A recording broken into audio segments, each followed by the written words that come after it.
c'est Riley qui justement lui focus sur l'objectif, dit juste, à son habitude et ça expliquerait également puisqu'il n'est pas intéressé par Shaki, qu'il faut faire attention cette fois, ça va être compliqué à cause des ennemis qu'il y a en face. Pour que ce soit un petit peu plus clair, voici ici la chronologie des événements. Vous voyez Shaki qui apparaît à son prime il y a 44 ans, crée le bar sur la ruche il y a 42 ans, se ferait kidnapper il y a donc 39 ans et se retrouverait sur God Valley il y a 38 ans. Après cela, elle se ferait discrète pendant sa retraite avec Riley en construisant son bar définitif sur sa base. On vous a dit, hein, ça fait combien de temps? Honnêtement, ça fait combien de temps que je préviens, que je dis le Seigneur des Ténèbres? Je vous dis, ce mec-là, c'est pas n'importe qui. Les gens, ils l'ont vu comme un, bah voilà, hop, le vrai champion, c'est qui? C'est lui. Le vrai champion de God Valley, c'est qui? C'est lui. Seigneur des Ténèbres. On n'a pas les mêmes goats, hein. Mais alors, à part Riley, eh ben, il y a un autre gars qui, depuis le début, lui, il simpe zéro. Lui, il est focus sur l'objectif. Lui, il se dit, il faut des géants. Tiens, tiens, tiens, ça pue, ça pue. Vous sentez cette odeur? Dans l'armée, lui, il se dit, il faut capturer les pirates. Ça pue de plus en plus. Lui, il se dit, il faut protéger les citoyens. C'est le GOAT ultime, Monkey D. Garp. C'est bien ce que je pensais. Vice-amiral à ce moment-là, eh bien, c'est C'est bien ce que je pensais, oui, oui, oui. très intéressant de constater que Eiichiro Oda a échappé à l'incohérence qui aurait pu être la plus dangereuse, c'était s'il avait fait de Garp également quelqu'un d'amoureux, ou en tout cas, vous savez que les cœurs sur Shakuyaku au chapitre. Bah, honnêtement, de vous à moi, je me dis au contraire, c'est honteux. Vu que le mec, il fait le gars focus, concentré et tout, le mec, il fait jamais rien en fait. Donc en fait, toute cette concentration, pourquoi? Pour rien. Il est concentré pour rien, il est bénévole, le frérot. Précédent. Mais non, comme le disait la première intéressée déjà il y a longtemps dans One Piece, en tout cas au présent de l'œuvre, que Garp n'arrêtait pas de le traquer, et bien Et il a jamais arrêté, bizarre. ce dernier, Tout comme il a pas arrêté de traquer Shaki, il a jamais arrêté, bizarre. Bizarre pour un mec très concentré. Ah mais oui, vous avez raison, Garp est très concentré et Shaki ne lui fait rien, vous avez raison. Ce qui veut dire que, comme il n'arrivait pas à l'arrêter, c'est pas à cause du fait que c'est un charreau, c'est à cause du fait qu'il est faible. Et oui, mesdames et messieurs, faut pas jouer avec les gens, faut pas jouer avec les gens pour rien. Vous avez raison, oui, oui, oui. Vous avez tellement raison, j'ai vu la lumière. Effectivement, concentré. Il est juste trop faible. focus sur l'objectif, il en a vraiment rien à cirer. Et Il a totalement raison, Kitaro, il en a rien à cirer. Il a pas pu l'arrêter juste parce qu'il est faible. il ne simpe pas ses appuis. Non mais c'est impressionnant, littéralement tous les hommes veulent cette meuf, sauf Riley et Garp, et du coup ça permet la cohérence du chapitre 1096 lorsque ce dernier s'exprimait avec Kong au Dendenmuchi et disait bah oui vous aviez pas qu'à voler leur trésor, leur joyau de la piraterie, le trésor de la ruche, parce que lui en tout cas, s'il vient sur place, c'est pas pour une paire de nibards la team, mais pour son crush de toujours, Goldie Roger. Son crush de toujours.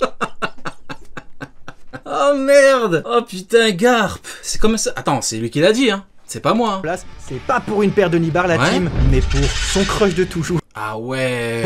Goldie Roger. C'est ça que tu fais, Garp. Ah ouais, mais Garp, il fallait le dire directement, tu sais, t'aurais répondu, ça aurait été plus raté, t'aurais pu faire autre chose entre temps, quoi. T'es là, tu pourchasses, pour rien. Tu désires, hein. En parlant des ennemis Il désire, Garp, hein. en face, on a du coup l'équipage des Rocks. Non seulement Shebeck part en premier et quand de l'over dans le chat. Voilà pourquoi il est concentré. Mais putain, je viens de comprendre. Mais vous avez raison. Je vous donne le point. Vous avez raison. Vous avez raison. Ouais, je viens de comprendre maintenant. Tu désires, hein. On comprend. Non seulement ce dernier, en plus il dit à Roger, dégage, gna gna gna. On voyait qu'il y avait un aspect un petit peu de course. Voilà pourquoi il a dit, dites-moi où est Roger. Putain, mais tout s'explique, waouh. Je viens de voir la lumière, là.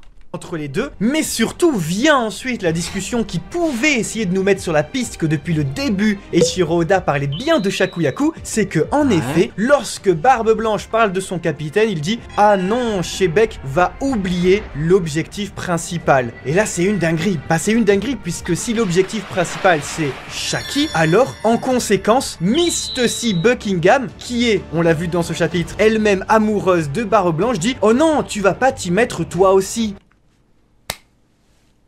Et Gloriosa Honnêtement, il y a d'autres éléments en God Valley qui te permettent de dire pourquoi pas, mais là... qui dit, c'est quand même une dinguerie, puisqu'on a vu l'animosité qui existait, ou en tout cas la jalousie de Gloriosa Ou peut-être, je sais pas. Ah, je sais pas, je suis perplexe. envers Shakuyaku. Elle dit nécessairement, lorsqu'elle voit une autre femme encore fait les yeux doux à un homme qu'elle-même ne peut pas obtenir, elle dit tu vas pas t'y mettre toi aussi. En gros, tout était sous nos yeux depuis presque 2 ans. Mais alors, plus récemment, au chapitre précédent, Eiichiro Oda nous avait tout dévoilé. Lorsque les pirates de Roger affrontent les Kuja, ils vont nécessairement nécessairement, en tant que bon pirate, les piller. Et le butin en question, c'était déjà une femme, c'était Shakuyaku, et il disait que c'était un trésor s'ils arrivaient à battre Les gars les Kuja, ils prennent leur trésor Shakuyaku. D'où le fait qu'Echiroda avait bien insisté en disant « Livrez-la nous, livrez-nous le butin ». Et alors était introduit Shakuyaku en disant « Qui est-ce que vous pensez ?» Allez, ouais, surcoté. Soit elle a un pouvoir magique, soit il y a un problème. Que Xebec, Barbe Blanche, Don Marlon, c'est des mafieux. C'est que des mafieux et des Grinch sont là, big cœur et tout. Non, c'est bizarre. C'est livré. C'est louche. Ou c'est quoi ça? S'appelle Hélène. Hélène de Sparte. Elle est, de toutes les créatures mortelles que la Terre ait comptées, la plus belle. Toute cette histoire, elle vous fait peut-être penser à une autre, et c'est normal. Si certains d'entre vous sont La voix de fou furieux. encore sceptiques quant à Hélène. cette histoire, en Désir lui aussi, hein. se disant que mince, God Valley est ridiculisé, que ça va être une bataille toute goofy, ne vous inquiétez pas, l'Antiquité nous a déjà prouvé le contraire. Oui, Eiichiro-Oda s'est forcément inspiré de la figure de Hélène de Troie pour l'histoire de Shakuyaku. Alors pour ceux qui Qu'il a dit, elle est grave chum, Hélène. Vous pouvez pas respecter les gens, bordel, arrêtez. Les mecs, savent pas, Hélène, c'est elle, la plus belle femme de l'Antiquité, décrite par Homère comme la plus divine de la voix de toute chose. toutes les femmes. Alors, on va pas faire une leçon de mythologie ici, mais vous connaissez tous l'histoire, vous connaissez tous la guerre de Troie. Eh ben, elle a commencé à cause d'Hélène, la plus belle femme du monde, promise au roi de Sparte et kidnappée par le prince de Troie. Pour la récupérer, Pourquoi il a à poil, le prince? Mélénas, son mari, va convoquer les plus puissants rois et guerriers de l'époque. Agamemnon, Achille, Ulysse ou encore Ajax pour ne citer que. La suite, vous la connaissez également, la cité va tomber grâce au stratagème du cheval de Troie. Toute cette histoire, au final, elle se reflète totalement sur le lore de One Piece. On récapitule, une beauté fatale, plus un kidnapping, plus l'ego de tous les hommes est égal une bataille mythique. Dans l'Iliade, nous avons tous les plus grands guerriers et rois de la Grèce antique qui se battent pour une seule femme. Dans One Piece, nous avons tous les plus grands pirates et soldats de la marine qui se battent pour une femme. D'autant plus que le cheval Ah non, Garp, il est pas venu pour une femme, il est venu pour un homme. de Troie, stratagème Ah, c'est pas moi qui fais le manga, les mecs, hein, il est pas venu pour Shaki, hein. ici de malhonnêteté, de trahison pour pouvoir détruire la plus grande cité de son époque, rappelle le traître chez les Rox, celui qui fait fuiter les informations comme dit Barbe Blanche et qui donc permettrait de faire tomber non pas cette fois la plus grande cité de l'Antiquité, mais le plus grand équipage pirate de son temps. Et enfin, comme vous l'avez entendu, on a fait exprès de vous dire que la guerre de Troie a commencé à cause d'Hélène. C'est pour vous souligner que tout comme dans One Piece, en réalité, ce n'est pas la faute de la femme qui ici, que ce soit Shaki ou que ce soit Hélène, les plus belles créatures que la Terre n'a jamais vues, étaient simplement entourées d'hommes beaucoup trop cruels. だが海賊は裏切るぞ。ん？負けると分かりゃお前らを見捨てて逃げる。 Rappelez-vous, Kaido nous le disait déjà sur Onigashima face au fourreau rouge, une fois qu'ils savent qu'ils vont perdre, les pirates vous trahiront. Il est sûr et certain que sur God Valley, on vous le répète depuis des mois et des mois, les Rox ont trahi leur capitaine d'une façon ou d'une autre. Et ça pourrait être Ouais, mais ça me dérange honnêtement si tu me dis que les pirates de Xebec l'ont trahi. C'est en mode tout le monde... Non, mais non. C'est un bon gars Xebec avec eux. Il les traite pas mal. Bon, certes, il a mis un petit coup de pied dans la gueule de Kaido parce qu'il a mal parlé de son pote, mais à part la faute de Kaido. Non, je sais pas. Ce serait tellement gênant de voir les Rox trahir le capitaine et le taper, non. Rox dit Shebec et nul au monde ne peut le faire tomber. Ou en tout cas, il faudrait le faire tomber de l'intérieur. Alors le cheval Ni trahison ni Hélène. C'est bon ou pas? de Troie, métaphoriquement, ça pourrait être ses propres hommes, puisque personne ne s'entend. Mais plus Non simple. mais surtout Barbe Blanche. Barbe Blanche, s'il a trahi, mais ça restera Barbe Viande à tout jamais. symboliquement encore, et ce serait très intéressant de voir qu'Eiichiro Oda aurait insisté chapitre après chapitre pour qu'il aille toquer à Elbaf en disant Harald peut venir, Harald mon pote s'il te plaît. Et il le dit, hein. Il le dit, c'est mon pote, personne ne touchera à Harald. Et on le voit que Harald est une merde. Non seulement Eiichiro Oda, voilà, met l'accent sur le fait qu'il aime beaucoup et que c'est fini, je suis plus dans le train, Harald, qu'il aille se faire foutre. Ça y est, le mec Xébek, qui lui dit rejoins-moi, il veut pas, allez vas-y. Préfère parler avec la marine et vas-y barre-toi. Si on se moque. T'es un faux roi, t'es un faux souverain, t'es un faux géant, t'es une merde. Il a raison, Oken. T'es un Golemon qui a retiré ses cornes parce que t'es une merde, c'est tout. De lui. Et t'as eu le traitement que tu méritais, tu t'es fait planter par des soldats. Allez hop. On se prend un coup. On a marre des cons là. Edo s'en souvient, mais que également, il a vraiment envie d'aller lui parler. Le narrateur le dit également. Il essuie des refus mois après mois, année après année. Il serait intéressant que le cheval de Troie, ce soit celui du gouvernement, qui fasse rentrer Harald. Ah, la calvitie, c'est le karma. Regarde, même Ochoku, il a pas une entière calvose. Bon, c'est un petit peu comme Vegeta, ça démarre un petit peu, c'est en cours de chargement, mais lui, il a pas la totalité des cheveux qui ont déserté. Chez les Rox, en tant que cheval de Troie, puisque celui-ci serait ravi. Non, c'est pas un bon Harald. C'est pas un bon, c'est fini, j'en ai marre. J'en peux plus. Il lui a demandé 45 fois. Une fois, 2 fois, 3 fois, il préfère squatter que le GM parce que t'as avec eux. C'est tout. Vous allez me dire que j'ai tort. Y'a quoi actuellement à Elbaf? Y'a pas Imu qui fait un bordel? Y'a pas des chevaliers divins qui brûlent tout? Ils sont pas en train de brûler la bibliothèque? Je sais pas. Qui a raison, qui a tort? Voilà. Voir Y'a qu'une vérité les mecs, hein. Une seule. Enfin son arme ultime. Je m'en fous qu'il le tuera pas. Cet enfoiré, il fallait qu'il le rejoigne. Xébek n'aurait pas perdu la vie, ils auraient fait de grandes choses. Mais non, monsieur est un abruti. Il est mort comme un abruti. Il est mort au final comme il a vécu, comme un abruti. Son pote, la chose qu'il le dit lui-même, pourrait faire de lui le roi du monde. Exactement, ça kidnappe des enfants. Eh bah ouais. Ça kidnappe des enfants, pourquoi? Bah parce que monsieur est con. De son plein gré. Mais si Troie est tombé, ce n'est pas à cause du cheval tout fait de bois, mais bien de l'ingéniosité de ceux qui ont réussi à le faire pénétrer la cité. Alors peut-être que Harald, tiraillé entre deux formes de cruauté, va décider au dernier moment de se Tu m'étonnes, il est devenu aigri le con. Avisé. Alors, Shakuyaku, joyau de la piraterie pour qui tout le monde s'est battu, origine même de l'incident de God Valley, bah forcément, ça fait jaser. Et on peut comprendre que ça divise. Un choix très clivant de la part d'Eiichiro Oda. Hydros qui floppe encore, le but de Xébek c'est de devenir le roi du monde, je sais pas. Attends, laisse-moi réfléchir Hydros, attends, laisse-moi réfléchir. Xébek qui s'en prend à la marine, au GM, qui n'attaque pas d'innocents, contre un camp où tout en haut il y a le diable, qui exécute des bébés, des femmes enceintes. Quel camp est-ce que je préfère? Notre avis Arrête de flopper par pitié.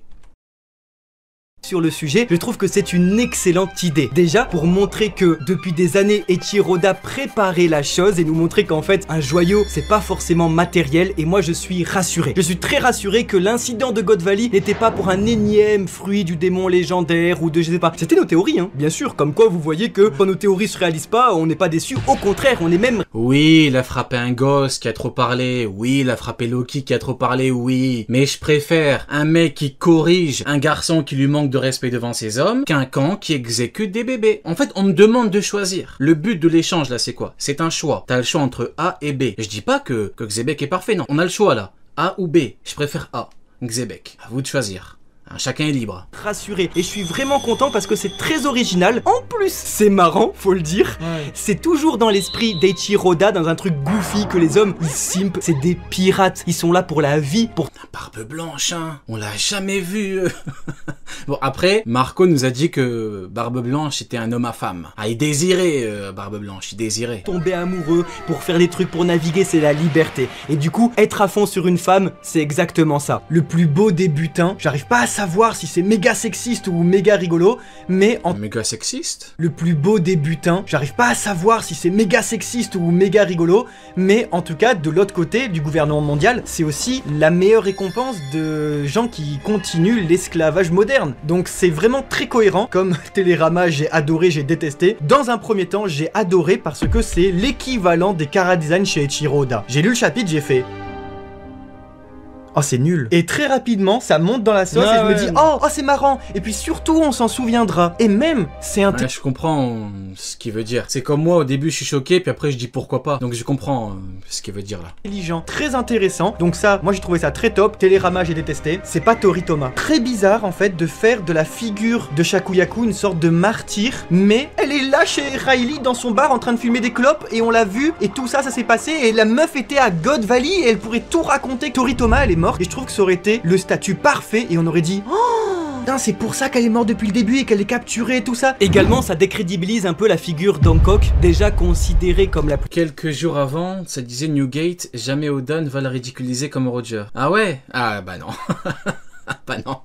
belle... Après, est-ce que c'est vraiment ridiculisé? Ouais, je comprends. Ouais, je vois. femme du monde, mais personne s'est bougé le cul lorsque la marine est venue la destituer de rang de Shibukai, hein. Il y avait Barbe Noire sur elle. Ouais, et qui est venu? El Patron, mesdames et messieurs, le seigneur des ténèbres, le roi des enfers en personne. C'est pas Garp qui ferait fuir Barbe Noire, hein. Ouais, mesdames et messieurs. Garp, écoutez-moi bien, Garp ne fait même pas fuir Vasco Shot. Je dis pas qu'il est pas plus fort, évidemment, arrêtez de... Y'en a qui vont faire les cons, là, c'est pas ce que je dis. Je dis que, essayez de me comprendre un petit peu, s'il vous plaît. Faites pas les Hydros. C'est pas Garp qui ferait fuir Barbe Noire. Pourquoi? Parce que Barbe Noire à Marineford, il était même pas empereur, il est arrivé devant Sengoku et Garp, il a dit, mais bande de vieux chaudrons, qu'est-ce que vous allez faire, bande de cons? Et là, Rayleigh, il est venu tout seul, avec son Haki des rois et son slip. Il s'est enfui, Barbe Noire, il a dit, je me lève pas le matin pour me faire chier dessus plein d'Haki des rois. Ben non, ça vaut pas le coup, ça vaut pas la peine.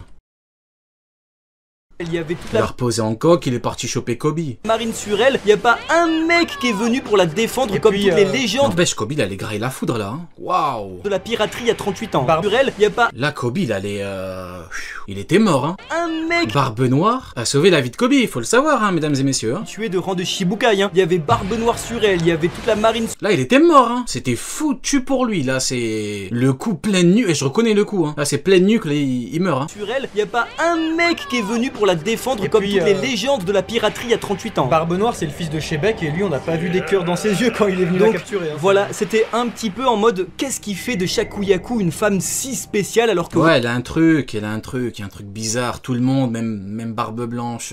One Piece est rempli de bimbo, Ouais. c'est pas très grave. Je peux comprendre la déception de certains, mais après tout dans One Piece, on se bat tout. Barbe Noire respecte pas Garp car il l'a jamais vu se battre. Peut-être parce qu'il est pas con au point de croire que Garp a été redire ah bah tiens, c'est la vérité, il a pas arrêté. Toujours par amour. Bon, tu me diras, il a même pas réussi à arrêter Shaki. Marineford, par Bizarre pour un mec concentré. c'est vraiment toute une famille qui ne partage pas le même sang, qui sont tous allés sauver leur frérot, Barbe Blanche qui allait sauver son fils spirituel, etc. Ici, bien que ça peut paraître un peu plus superficiel, avec sauver non pas quelqu'un de ta famille ou ta femme, mais ton crush de milliers d'hommes, c'est rigolo. Est-ce que pour autant ça va empêcher le pathos de God Valley? Je ne crois pas. Rappelez-vous quand même de la chasse à l'autochtone, du flashback de Kuma, de tout ce qui s'est passé. La présence du petit Ce- Shanks.